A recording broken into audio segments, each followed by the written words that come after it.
আপনি কি ঠিক আছেন মিস প্রিয়া? আব্বে শালা আমাকে ঘুমাতে দাও। তুমি কি আমাকে চিনো?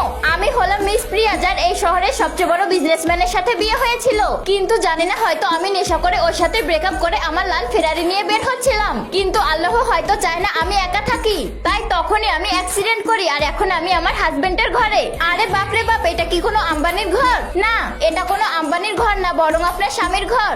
আমার স্বামীর ঘর? তার মানে আমি আমার শ্বশুর বাড়িতে? আরে না, এই ঘর তো 1 নাম্বার। এটা কি একটা খালি পট? দেখি কত দাম। রেখে দে, তোর সামর্থ্যের বাইরে। এখন এটা কি? এটা তো পাক্কা নকল হবে। মনে হয় অ্যাক্সিডেন্টে মিস প্রিয়ার মাথা খারাপ হয়ে গেছে।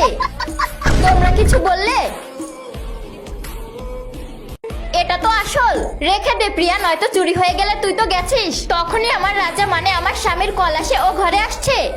আমি হলাম আয়ান আর এই সিটির রিচেস্ট ম্যান, কুল আর হ্যান্ডসাম। আর আজকে আমি আমার বেকুব বইয়ের সাথে নিজের ঘরেই দেখা করতে এসেছি। আসতে দাও, মজা হবে বন্ধুরা। কিন্তু ও পুরো শহরকে ওর সাথে কেন নিয়ে আসছে? মিস প্রিয়া, এই নিন আপনার ডিভোর্স পেপার। কি ডিভোর্স? আমাকে দেখতে দাও। এটা তুই কি করেছিস প্রিয়া? এত হ্যান্ডসাম স্বামীকে তো আমি ডিভোর্স দিব না।